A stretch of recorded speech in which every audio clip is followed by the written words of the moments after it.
The Khyber Pass on the northwest frontiers of the Indian subcontinent, linking Pakistan with remote Afghanistan. To drive north through the sullen mountains is to journey backwards in time, to an isolated nation which has consistently ignored the approach of a 20th century world.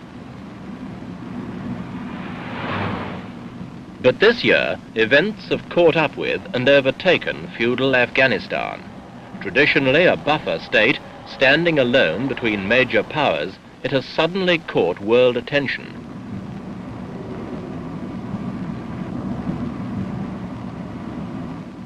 New men have seized control, men who appear willing to reactivate ancient grievances and to assist the ambitions of powerful friends. In this edition, Echo looks at a tiny nation engulfed in big issues, Afghanistan.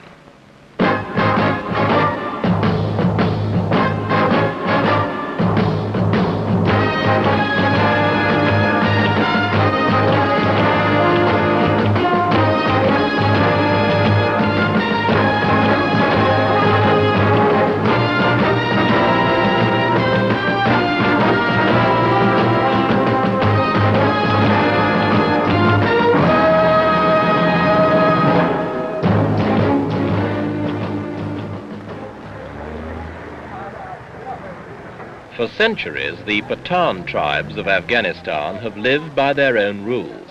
Here, a man carries a gun as a badge of honor, and most use them with deadly accuracy.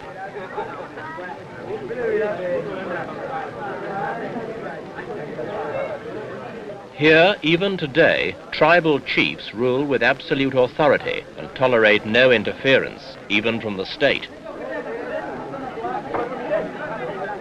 Armed with independence of spirit, they've never compromised with foreigners.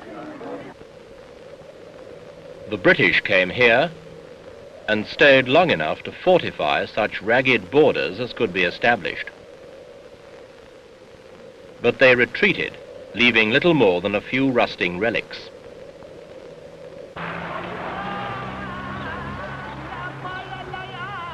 Islam, in one of its more straight-laced forms, is the national religion. The power of religious authority remains a conservative force, regardless of who rules in Kabul, the capital.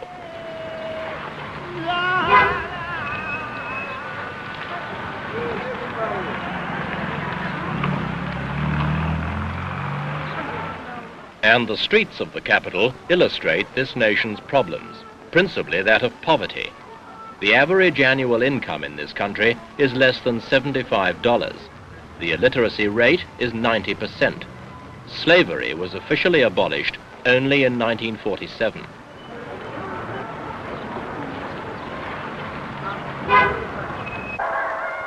And now there has been a revolution. King Zahir Shah was ousted, and his cousin, Mohammed Daud, decreed Afghanistan a republic. The king went into exile.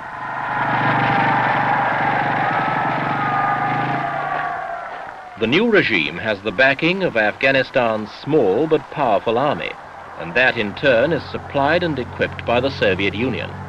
The troops are Afghans, but the heavy weapons, tanks, advisors, ammunition and fuel come from the Red Army. It was President Daud, Prime Minister until 1963, who first encouraged Russian assistance, and Moscow did not hesitate to take advantage of the invitation.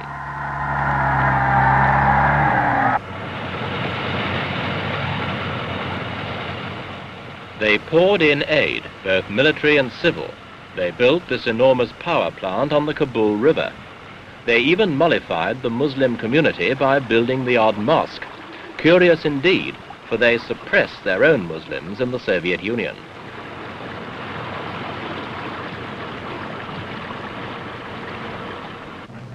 But the Soviet presence in Afghanistan has little to do with altruism, and everything to do with an old Russian ambition, to gain access to the Indian Ocean by an overland route. Afghanistan is a stepping stone. Between it and the sea is the Pakistani province of Baluchistan, but the Russians are at work on that problem. While wooing the Afghan regime with showy new projects, such as this housing scheme, the Soviet Union is actively backing Afghanistan's long-time claim to Baluchistan, whose people, like those of Afghanistan itself, are Pathans. If Kabul's old longing for this valuable strip of territory could be fulfilled, the bricks and mortar of Soviet diplomacy would have built them a road to the sea.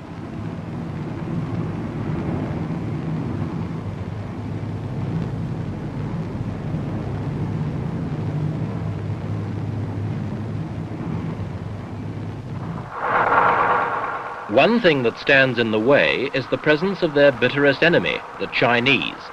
They fully understand Soviet ambitions in this area and have busied themselves with a number of practical civil aid programs while keeping a close eye on developments, especially those concerning Afghanistan and the Chinese ally, Pakistan.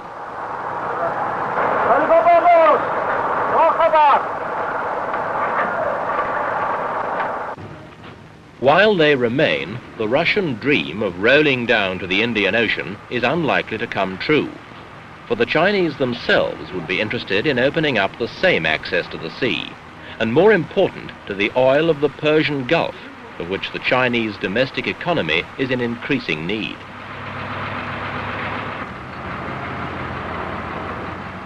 Until Mohammed Daoud's coup, the Afghans had played a waiting game, accepting aid from all quarters.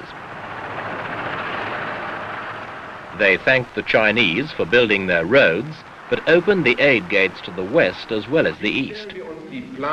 In case number 2, was wollen wir jetzt hier beginnen? Commentateurs ont inclus eux la revue de acte dispute.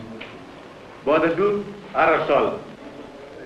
Afghanistan has always been suspicious of foreigners, but King Zahir Shah knew his country desperately needed what these foreigners could bring. Now Mohammed Daoud has, for all intents and purposes, allied himself with the Soviet Union. The ordinary Afghan, caught in the endless circle of subsistence living, now has his future in pawn to the Russians as well. And the future does not look that good. While the Russians were building pretentious airports and roads, thousands of Afghans have died. A 3-year drought has destroyed bullocks and crops. Water and grain supplies dwindled. There is little enough economic basis on which to build a new people's democracy.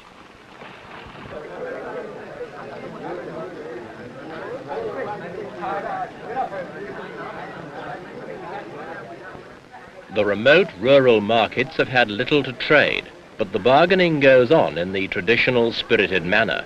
In fact, the whole country may have become yet another sensitive political marketplace, a future cause of international infighting.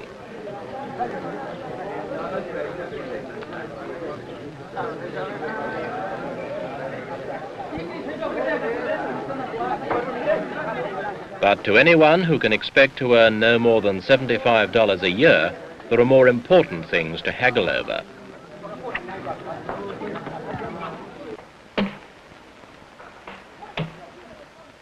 So despite the fact that they are the backwoodsmen of Asia, the Afghans and their nation have attracted interest and concern around the world.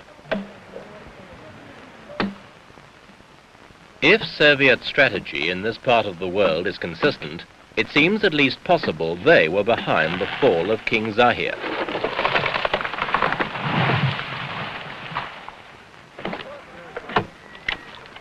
In his place, they have, in President Daoud, a man whose policies they may be able to shape. Already he has made appropriate noises in the direction of Pakistan and is encouraging separatist movements among Pathan peoples in that country.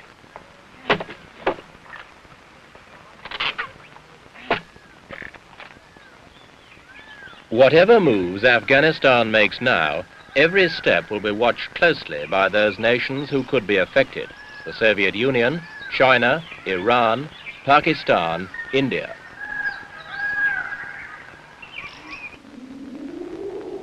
Afghanistan is still the buffer between big nations involved in the Indian subcontinent, as it was a century ago. But the nations are more powerful today, and the issues more dangerous.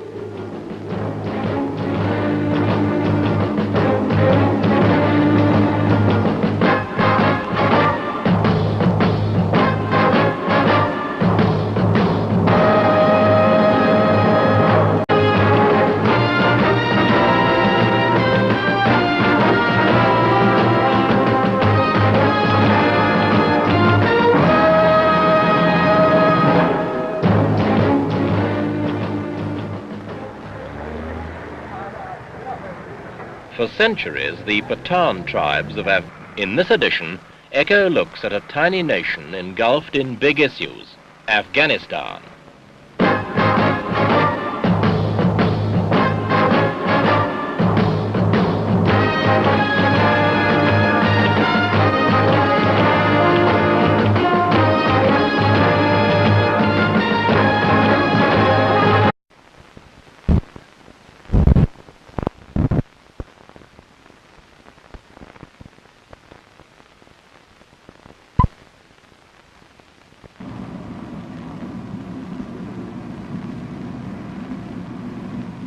The Khyber Pass, on the northwest frontiers of the Indian subcontinent, linking Pakistan to Afghanistan, traditionally a buffer state standing alone between major powers, it has suddenly caught world attention.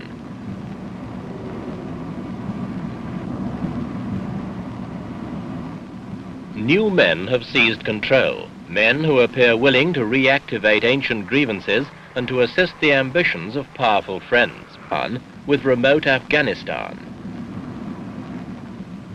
To drive north through the sullen mountains is to journey backwards in time, to an isolated nation which has consistently ignored the approach of a 20th century world. But this year, events have caught up with and overtaken feudal